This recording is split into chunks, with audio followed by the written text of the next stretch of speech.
Students, welcome to my channel MG, the easiest and finest way to learn mathematics, जहां आप सीखेंगे class 11th और 12th के mathematics के सारे कांसेप्ट बहुत ही आसान था। तो आज का टॉपिक बेसिकली पीछे से कुछ भी रिलेटेड नहीं है, सिर्फ डिफरेंशियल इक्वेशन क्या होता है आपको जरूर जानना है, इंटीग्रेशन करना पड़ेगा। तो बाय इंटीग्रेटिंग, तो removal of dy by dx by integrate, अच्छी तरह से इसमें इंटीग्रेशन करें। बेसिक कुछ फॉर्म्स जैसे आइलेट, लीनियर अपॉन क्वाड्रेटिक, ये दो या फिर थोड़े बहुत पार्शियल फ्रैक्शन की वर्किंग है। ये चार्ट आपका उस टाइम काम आएगा जब आपके डिफरेंशियल इक्वेशन हर तरह से आपने पूरा अगर कंप्लीट कर लिया है तो बाद में। Hello students, welcome to my channel MG, the easiest and finest way to learn mathematics, जहां आप सीखेंगे क्लास 11th और 12th के मैथमेटिक्स के सारे कांसेप्ट बहुत ही आसान शब्दों में। तो स्टूडेंट, हमारा ये टॉपिक डिफरेंशियल इक्वेशन चल रहा है, जिसका कि आज ये सेकंड वीडियो है।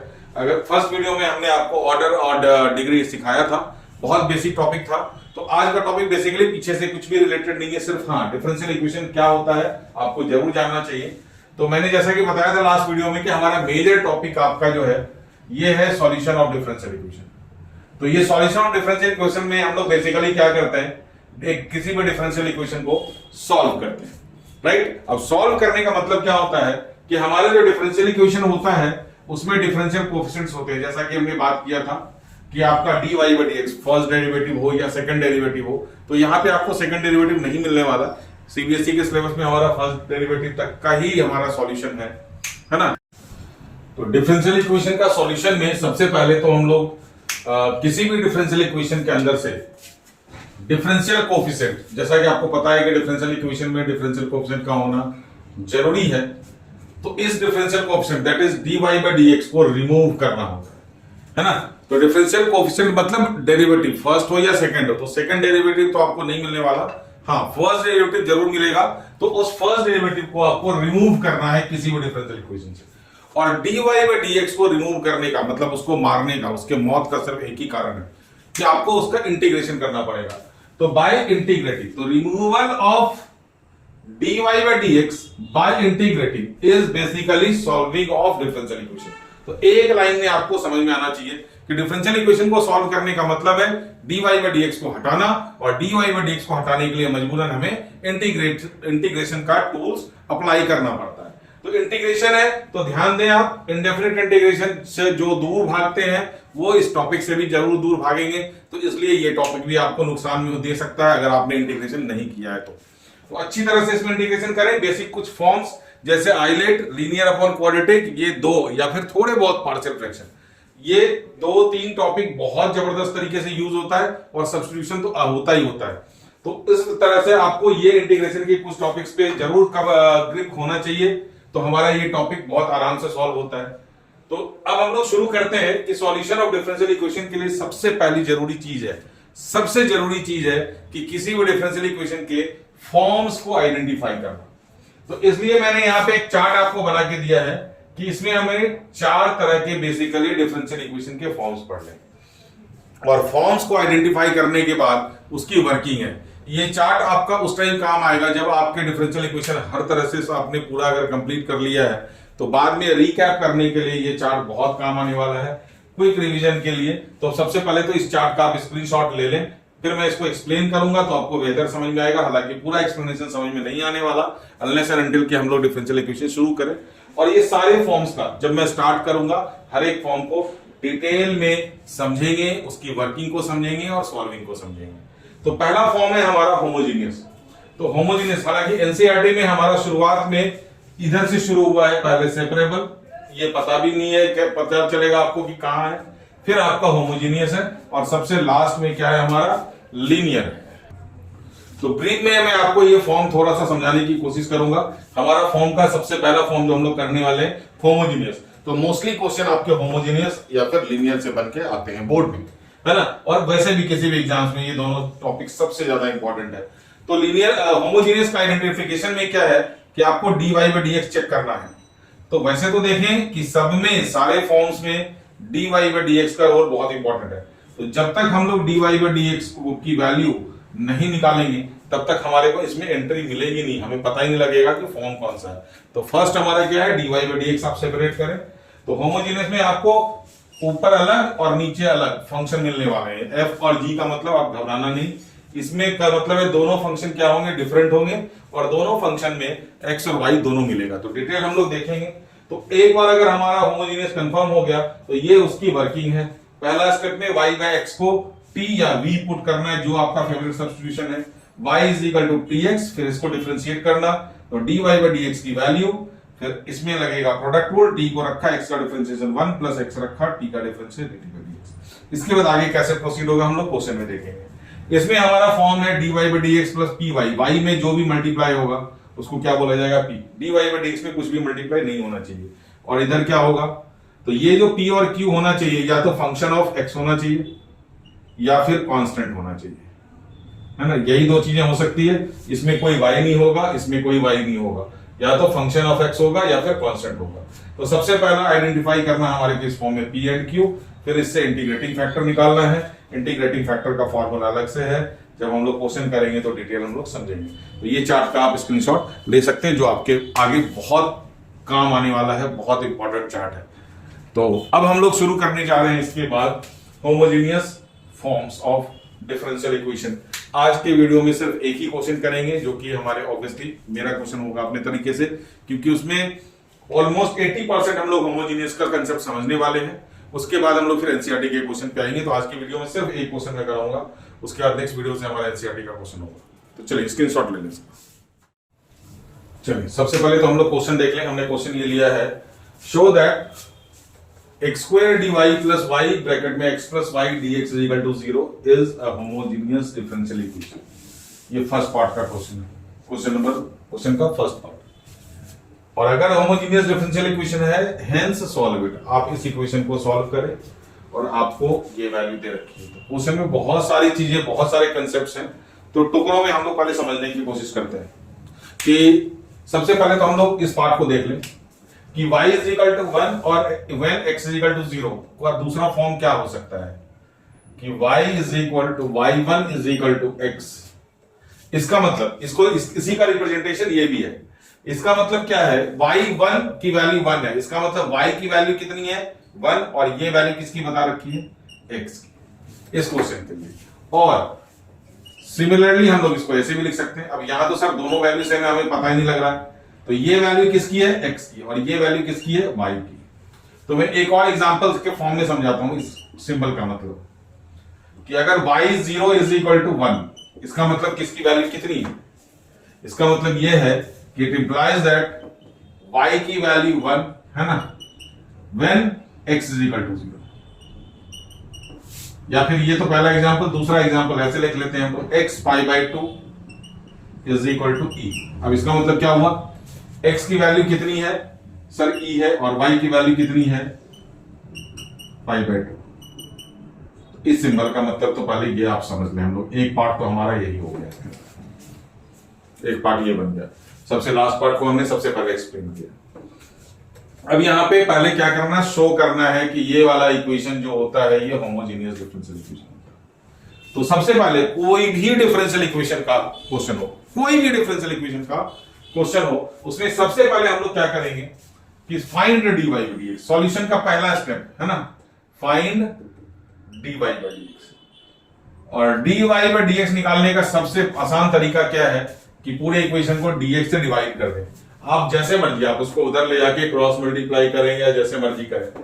तो सबसे पहला स्टेप, जैसा कि मैंने आपको फॉर्म्स में बताया अभी टेबल फॉर्म में, कि सबका डिसाइडिंग फैक्टर क्या होता है। सबसे पहले हमें ढूंढना होता है कि ये फॉर्म कौन सा है, और फॉर्म पे ही हमारा वर्किंग डिपेंड करता है।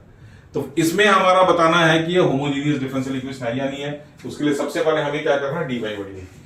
तो मैंने पूरे इक्वेशन को क्या करा, डीएक्स से डिवाइड कर दिया, इसको भी डीएक्स से डिवाइड कर दिया, इसको भी डीएक्स से। तो ये कुछ इस तरह से बन गया, x square d y by d x plus y x plus y is equal to क्या हो गया 0, क्योंकि dx कैंसिल हो गया। अब हमें dy बाई dx को फ्री करना है, तो ये dy बाई dx, चलिए अभी x स्क्वायर में लिख देता हूं, is equal to minus y bracket में x प्लस वाई।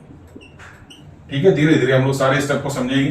तो सबसे पहला हमारा स्टेप हम लोग क्या कर रहे हैं, dy बाई dx निकालने की कोशिश कर रहे हैं। तो माइनस, आप इसको माइनस को ब्रैकेट नहीं खोले, आप इसको अंदर ले जाए, y x plus y square upon x square, ये आपका क्या बन गया, डी वाई बाई एक्स। अब यहीं से हमारा इसमें ये दिस इज योर गेटवे, आप एंटर करते हैं डिफरेंशियल इक्वेशन के फॉर्म को डिसाइड करने के लिए।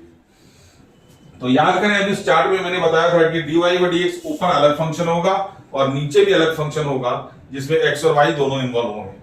यहाँ पे फंक्शन में क्या है, x और y इंटू वाई स्क्वायर, और सर यहाँ पे तो y नहीं है, तो y की वैल्यू 0 है या y की वैल्यू 1, मतलब कोफिशिएंट है तो इसमें क्या है, लेकिन दोनों फंक्शन क्या है, अलग अलग है।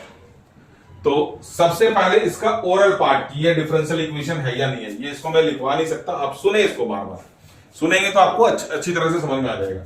तो पहले इसके सारे इंडिविजुअल टर्म्स को देखना है। देखिए ये एक टर्म है, ये एक टर्म है और ये एक टर्म है, 3 टर्म्स है, 2 टर्म न्यूमरेटर में, 1 टर्म डिनोमिनेटर में। तो सारे टर्म्स की बात कर रहा हूं मैं, सारे टर्म्स की बात कर रहा हूं। तो यहां पे क्या है, सारे टर्म्स के ऊपर जो पावर है ना, जो एक्सपोनेंट, उसकी वैल्यू क्या होनी चाहिए, सेम होनी चाहिए। तो सर यहाँ पे y की पावर 2 है, x की पावर 2 है, लेकिन यहाँ पे क्या है, 1 और 1 है, y और x। तो y और x मल्टीप्लाई हो रहा है, तो y मल्टीप्लिकेशन में पावर क्या हो जाता है, ऐड हो जाता है। वो और बात है कि वहां पे बेस सेम होना चाहिए, यहाँ पे बेस सेम होने की जरूरत नहीं है। ये ओरली चेक करने का तरीका है कि अगर हमारा ये तो मल्टीप्लिकेशन में अगर यहाँ पे पावर 1 रहता, यहाँ पे 2 रहता, तो पावर आपका ऐड होकर के कितना होता, 3 हो जाता। तो एक पूरा टर्म, तो यहाँ पे दोनों का पावर 1 और 1 है, तो दोनों को ऐड करके पावर कितना होगा, 2 होगा। तो इस पे भी पावर 2, इस पे भी पावर 2, इस पे भी पावर 2, तो ये हो गया हमारा होमोजीनियस। आप इसको तुरंत लिखें कि it is homogeneous differential equation, और उसके वर्किंग का तरीका हम लोग शुरू कर देंगे। लेकिन लेकिन लेकिन आपको यहाँ पे क्या करना है, शो करना है। क्या करना है, यहाँ पे शो करना है कि ये डिफरेंशियल इक्वेशन जो है होमोजीनियस है। तो इसकी वर्किंग आपको शो करनी पड़ेगी, इसकी वर्किंग शो करनी पड़ेगी। क्या है कि इसका कि ये डिफरेंशियल इक्वेशन क्या है। तो यहां पे मैं वर्किंग लिख देता हूं। ये वर्किंग किसके लिए है, कि किसी भी डिफरेंशियल इक्वेशन को प्रूव करने के लिए कि ये आपका होमोजीनियस है या नहीं है। तो उसके लिए आप क्या पुट करें, इस dy by dx में put y is equal to lambda x and y is equal to lambda y and x is equal to lambda x। ठीक है, तो इसमें क्या होगा आपका कि इसमें सब जगह पे y और x की जगह पे लैम्डा y और लैम्डा x रखें। आपके लैम्डा क्या होने चाहिए, कटने चाहिए, लैम्डा की डिग्री क्या हो जानी चाहिए, 0 हो जानी चाहिए। तो चलिए हम लोग चेक करते हैं। यहाँ पे इधर dy by dx है is equal to minus this is lambda y into lambda x, ये हो गया multiply lambda y lambda x। यहाँ पे क्या हो गया, लैम्डा y का स्क्वायर, और नीचे क्या हो गया, लैम्डा x का स्क्वायर। चलिए अब ब्रैकेट खोले और देखिए कि आपका लैम्डा कैंसिल हो रहा है या बच रहा है। अगर लैम्डा आपका बच गया तो आपका ये होमोजीनियस नहीं है, या फिर कुछ कैलकुलेशन एरर है। अगर होमोजीनियस में है तो लैम्डा आपका कैंसिल होना चाहिए। चलिए यहां से लैम्डा इंटू लैम्डा क्या हो गया बच्चों, लैम्डा स्क्वायर। तो सर लैम्डा स्क्वायर और लैम्डा स्क्वायर कॉमन ले सकते हैं क्या, बिल्कुल। यहाँ पे भी लैम्डा स्क्वायर, चलिए एक्स में फालतू लिख रहा हूँ। This is lambda square x y plus lambda square y square upon lambda square x square. सब का लैम्डा हो गया, लैम्डा स्क्वायर कॉमन ले लें आप। तो dy by dx is equal to minus lambda square x y plus y square upon में x square into lambda square. अब ये लैम्डा स्क्वायर और लैम्डा स्क्वायर कैंसिल होकर के क्या हो गया, हमारा लैम्डा का पावर 0 हो गया। आप इसको शो कर दें, और यही इसका क्या है, आइडेंटिफिकेशन है कि it is confirm that it is homogeneous equation. तो रिटर्न में आपको अगर शो करना है तो आपको इस तरह से शो करना पड़ेगा, और अगर ये शो करना नहीं है तब भी आप अपनी तसल्ली के लिए, अपने सेटिस्फेक्शन के लिए चेक कर सकते हैं, इट इज ऑप्शनल। या फिर जैसा मैंने आपको ओरली बताया कि इसको चेक कर सकते हैं डायरेक्ट, यहां से पावर सेम अगर है सबके ऊपर तो ये आपका होमोजेनियस है। तो मैं एक बार फिर से आपको ब्रीफ करके दे दूंगा, पहले इसको मैं लिख दूं कि there hence it is homogeneous differential equation.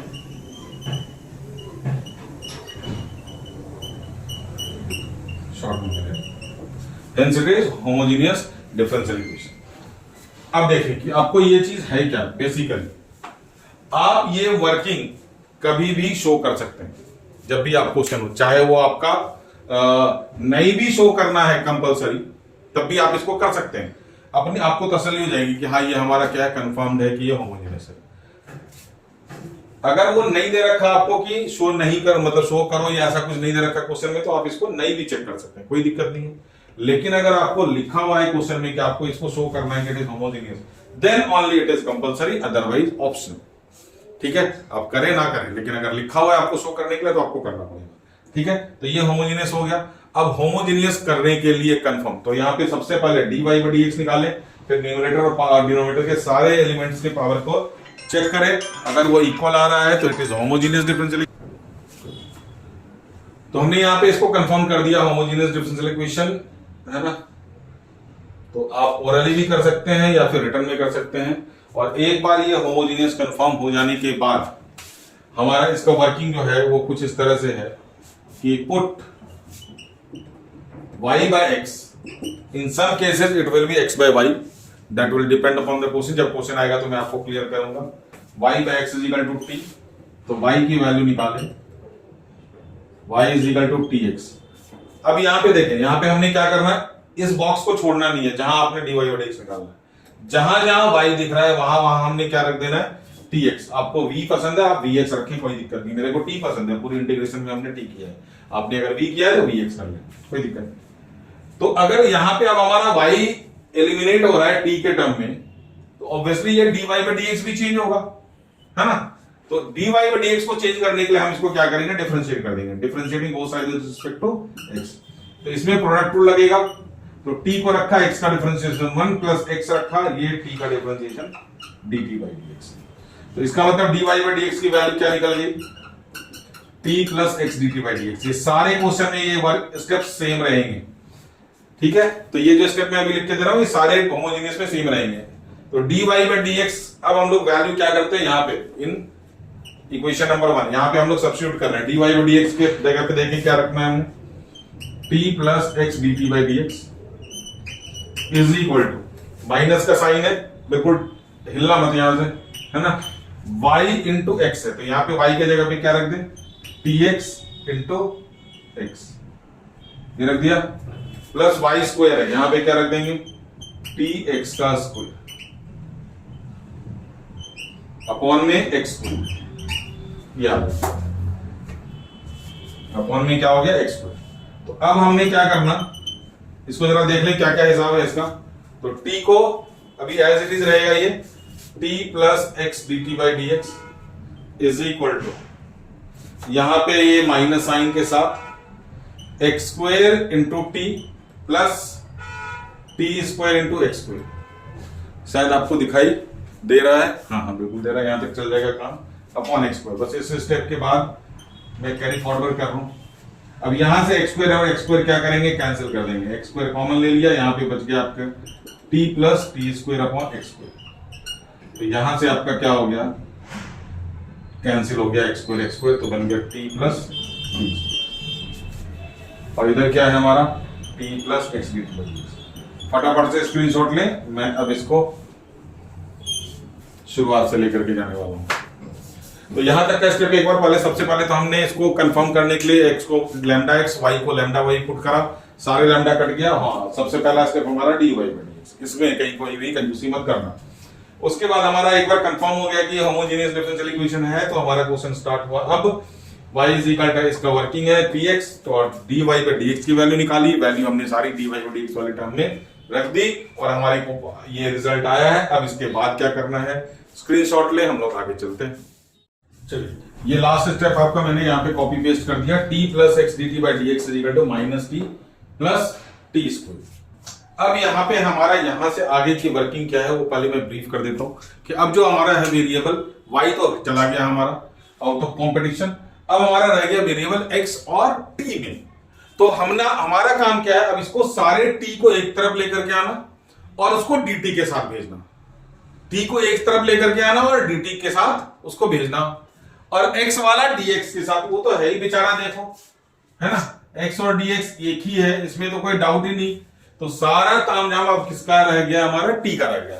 तो t हमारा इस तरफ है और इस तरफ है, तो पहले एक तरफ t को लेकर के जाओ, तो t plus x d t by d x right is equal to, ये माइनस टी पहले से था, माइनस टी स्क्वायर। अब मैंने ब्रैकेट ओपन करा, क्योंकि इतनी देर से हमने ब्रैकेट ओपन नहीं करा था, क्योंकि खुलते के साथ ये माइनस तबाही मचा देता है और गलती ऑटोमेटिकली आपकी हो जाती है। ये t उधर जाकर के क्या हो जाएगा हमारा माइनस टी, तो ये x d t by d x is equal to minus t, कितना हो गया बच्चों, माइनस टी स्क्वायर और माइनस 2t।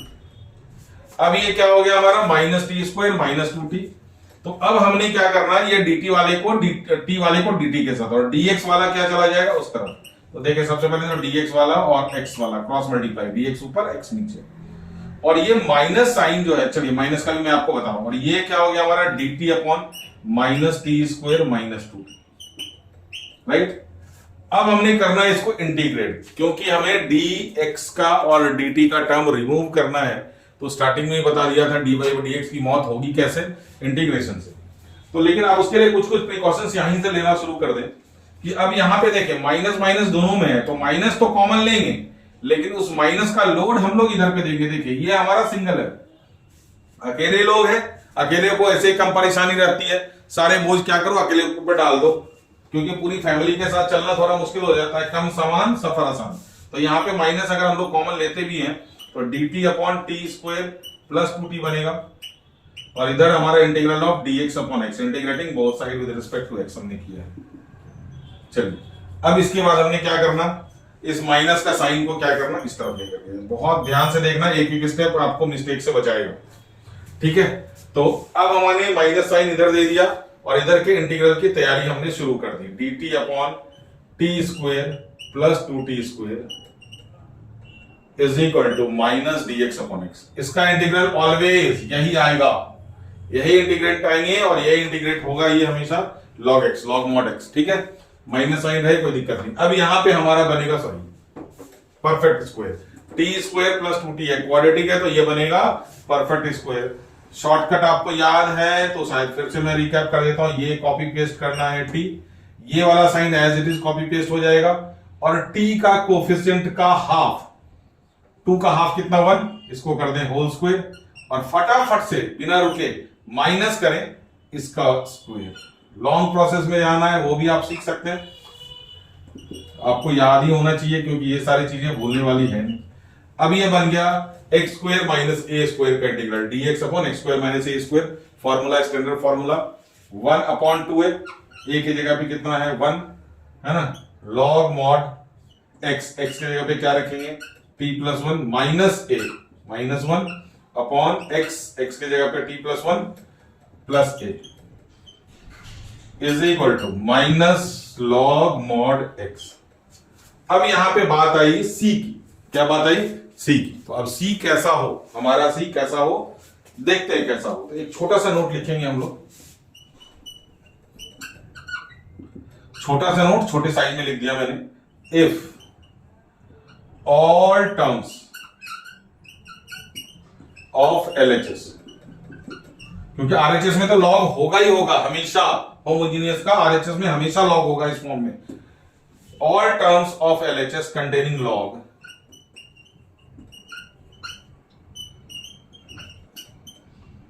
एरो डाल के लिखें, टेक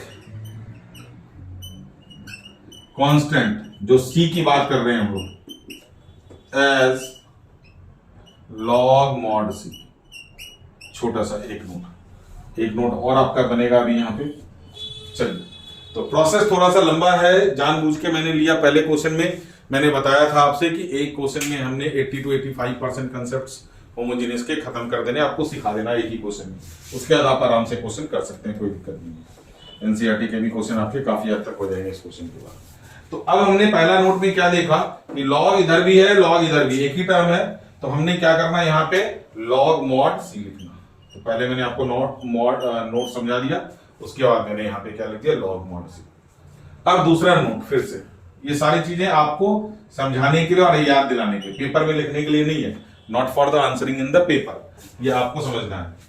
अब यहाँ पे दूसरा नोट क्या है कि अगर आपका लॉग का कोएफिशिएंट है, क्या है लॉग का कोएफिशिएंट LHS में है ना या RHS में फ्रैक्शन में है, तो इफ कोएफिशिएंट ऑफ लॉग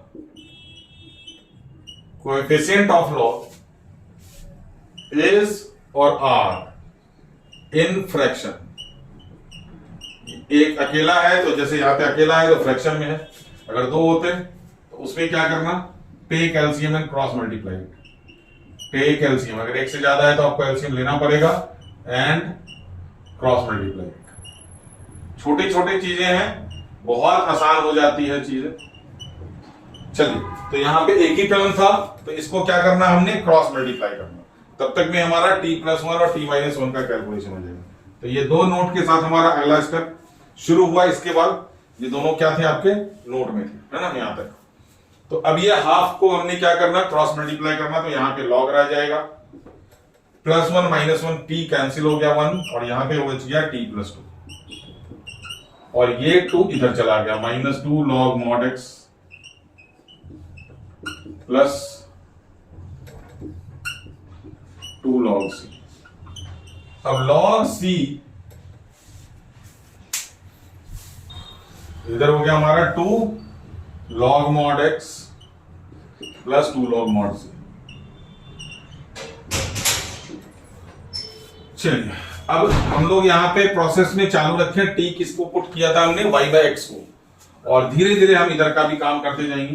तो यहाँ पे क्या हो गया हमारा, log t के जगह पे y/x अपॉन में y/x प्लस 2, है ना, इज इक्वल टू, अब ये 2 क्या हो जाएगा, इसके ऊपर आ जाएगा, तो -log x² प्लस, अच्छा 2 log c है, आप इसको log c ही रहने दें, क्योंकि कांस्टेंट तो कुछ भी हो सकता है, हमारे को कोई फर्क पड़ना नहीं। तो जब भी कांस्टेंट में कुछ भी मल्टीप्लाई होगा तो आप उसको c ही लिखते जाना। अब हमारा काम है सारे log वाले, मतलब वेरिएबल वाले को एक तरफ, log c को इधर छोड़ देना है। हमारे को क्या करना है, log वाले को एक तरफ लेके आना है, और तब तक इसका एलसीएम भी ले लेते हैं हम लोग। log जगह की कमी फिर से होगी, तो ये हो गया हमारा y प्लस एलसीएम लिया तो 2x अपॉन में x plus log x² is equal to log c। Sir क्या कर रहे हैं, कुछ समझ नहीं आ रहा, बस 2 स्टेप और होके आपको सारा कुछ समझ में आ जाएगा। ये x और ये x क्या हो गया, कैंसिल, और log a plus log b क्या हो गया, log a into b। तो log a के जगह पे क्या रहेगा, y upon y plus 2x, है ना, इंटू क्या हो गया ये x²। कैसे sir, log a plus log b, log a into b चलेगा, इज इक्वल टू क्या हो गया, log c। अब देखिए ध्यान से, अब इधर भी log सारे को एक ही टर्म को कंटेन किए हुए, इधर का भी log एक ही तरफ कंटेन किए हुए। तो अभी दोनों log को क्या करना, हमने हटा देना है, काटना मत कभी गलती से, नहीं तो नंबर भी कट जाएंगे। तो ये बच गया हमारा x² y upon y plus 2x is equal to c। पहले यहां तक नोट कर, आप स्क्रीनशॉट ले लें, फिर हम लोग, जगह तो ऐसे भी कम है, इस स्टेप को हम लोग आगे कैरी फॉरवर्ड करेंगे। तो इससे पहले कि मैं आपको फिर से एक बार ब्रीफ दे दूं, इस स्टेप से जब हमने जहां शुरू किया था वहां पे वेरिएबल t और x था, y वेरिएबल हमारा रिमूव हो चुका था, और y वेरिएबल रिमूव होते ही हमने t और x को रिमूव करने की कोशिश की, जहां पे देखा हमारा x एक ही जगह हमेशा मिलेगा इस फॉर्म में, x अपॉन dx। तो मेन काम रह गया हमारा t को एक तरफ अरेंज करना, और फिर उसको dt के साथ लेकर के आना, और x और dx तो एक साथ रहेगा। तो ये हमने t के साथ लेकर के आया। और ध्यान देने वाली बात, हमेशा माइनस का साइन, नेगेटिव का साइन अगर इस तरफ बनता हो तो आप हमेशा उसको किसके ऊपर दे दें, अकेले इंसान के ऊपर। वो अकेले इंसान चलने फिरने में उसको आराम होता है, लॉग का बोझ, सॉरी नेगेटिव का बोझ नहीं उठा पाएगा। उसके बाद हमने छोटे नोट लिखे सबसे पहले कि इधर तो हमारा लॉग रहेगा हमेशा, ऑलवेज इंटीग्रल क्या होगा, log x रहेगा। अगर LHS के सारे टर्म्स, ध्यान रहे यहाँ पे एक ही था, अगर सारे टर्म्स लॉग कंटेन कर रहे हैं तो आप c के जगह पे भी log को, c को भी log के साथ लिखे, log c। फिर दूसरा नोट में था कि अगर हमारा फ्रैक्शन होता है LHS में log का, तो उसको एलसीएम लेकर के क्रॉस मल्टीप्लाई करें, कि जैसा ये देखा, उसके n log x की प्रॉपर्टी लगाई हमने यहाँ पे, और log c में कुछ भी मल्टीप्लाई होगा इट विल रिमेन c। यहाँ पे पूरे कंसेप्ट के साथ हम लोग यही चलेंगे। तो यहाँ तक हमारा सिंपल log को हटाने का प्रोसीजर था, सारे log को एक साथ लेकर के आया, उधर का log हट गया। इसके बाद आगे का चलिए, ये स्टेप मैंने आपके लिए कॉपी पेस्ट कर दिया है।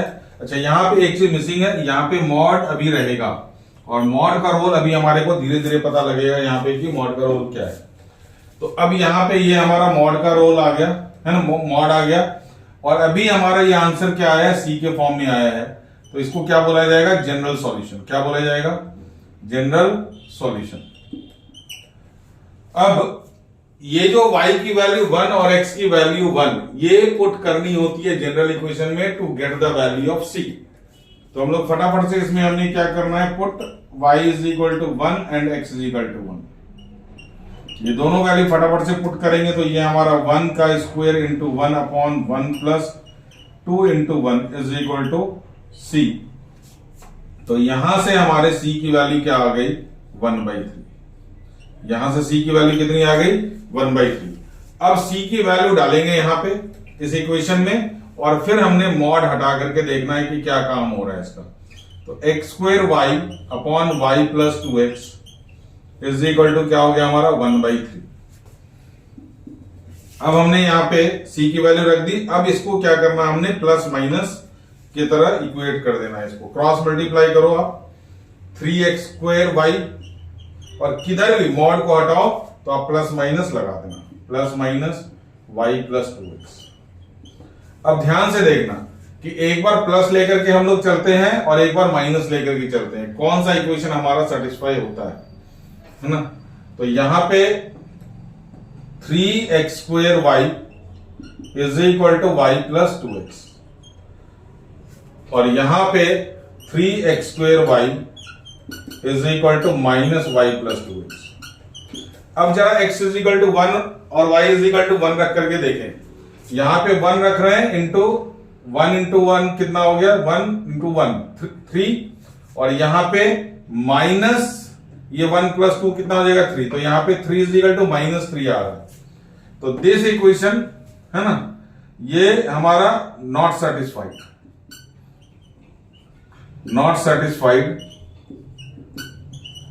at x is equal to 1 and y is equal to 1।